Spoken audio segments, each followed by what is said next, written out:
বন্ধুরা, আজ আমি তোমাদের এগ চিলি করে দেখাবো। দেখো, আমি 6টা ডিম ফাটিয়ে নিয়েছি, আর এখানে রেখেছি পেঁয়াজ, ক্যাপসিকাম, টমেটো আর কাঁচা লঙ্কা কুচি। আমি ডিমটাতে নুন আর হলুদ দিয়ে আমি ফেটিয়ে নেব। দেখো, আমি একটু নুন নিলাম, এতে কিন্তু আর কিছু দেব না। নুন আর হলুদ দিয়ে আমি সুন্দর করে এটা ফেটিয়ে নেব।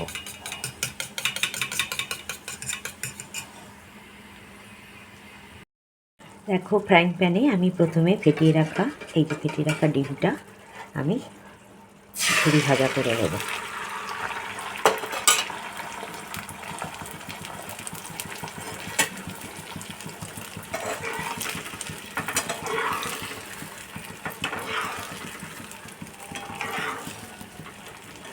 এটাতে কিন্তু এই রান্নাটা করতে বেশি সময়ও লাগে না, আর তেলও বেশি লাগে না। একদম হেলদি ডায়েট, রুটি, পরোটা, গরম ভাতের সাথেও খুব ভালো লাগে।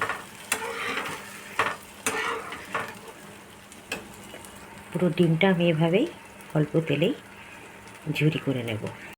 দেখো, আঁচ ফুল কিন্তু আমি একদম কমিয়ে দিয়ে আমি এইভাবে ডিমের ভুজিয়াটা করে নেব, ঝুরি ভাজাটা করে নেব।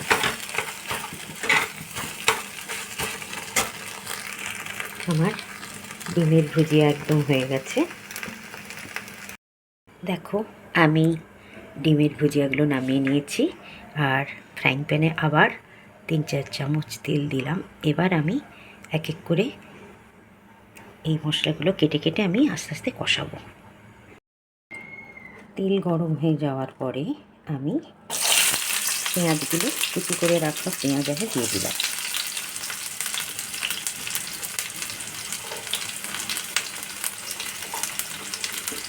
পেঁয়াজ আর লঙ্কা কুচিগুলো আমি দিয়ে দিলাম। ক্যাপসিকামটা যেহেতু নরম, এবার ফ্লেভারটা ভালো লাগে, তাই ক্যাপসিকামটা আমি পেঁয়াজ ভাজা হওয়ার পরে আমি দেব, যাতে কড়া ভাজা না হয়। পেঁয়াজটা কিন্তু বেশি ভাজা হবে না, জাস্ট কাঁচা গন্ধটা চলে গেল। এবার আমি ক্যাপসিকাম আর টমেটো কুচি একসাথে দিয়ে দিলাম।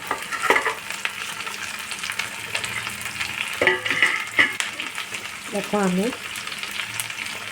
হলুদ দেব আর নুন দেব পরিমাণ মতো। নুনটা তোমরা দেখে দেবে, ডিমে কিন্তু আছে।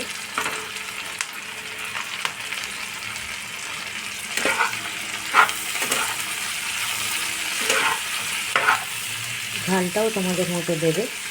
আর আমি 1 চামচ গোলমরিচের গুঁড়ো দিয়ে দিলাম।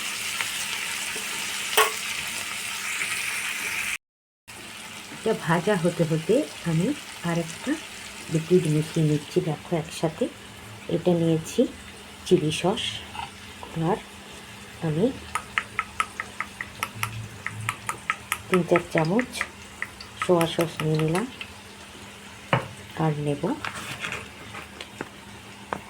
Tomato sauce. টমেটো সস আমি খুব একটা দেবো না, তার কারণ আমার এখানে টমেটো দেওয়া আছে। আমি তাও 2-3 চামচ টমেটো সস দিলাম।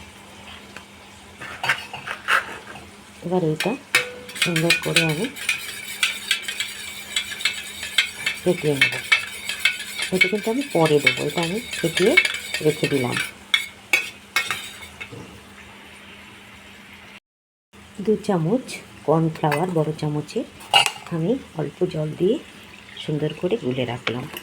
এটাও কিন্তু আমার লাগবে।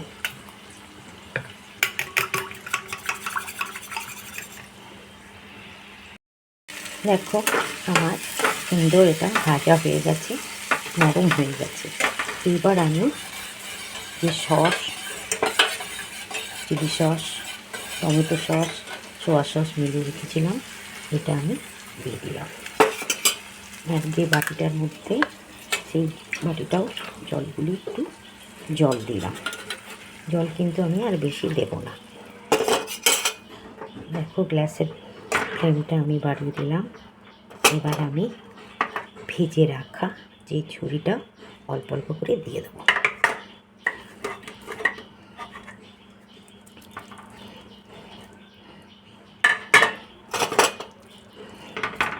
এবার আমি অল্প একটু চিনি দেব।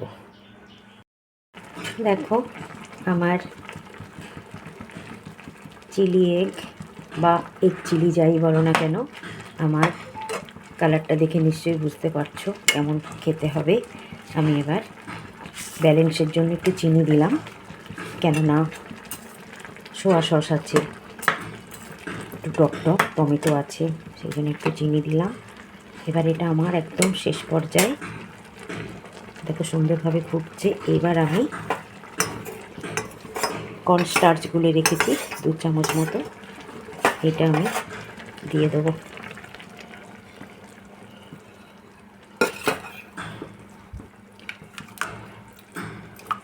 যে বাটিটা নিয়েছিলাম সেই বাটিটা ধুয়ে আর একটু অল্প একটু জল আমি দিয়ে দিলাম। এবার ফুটে উঠলেই স্টার্চটা দিলে একটু ঘন ঘন হয়ে যাবে আর খেতেও একদম সুন্দর টেস্টি হবে।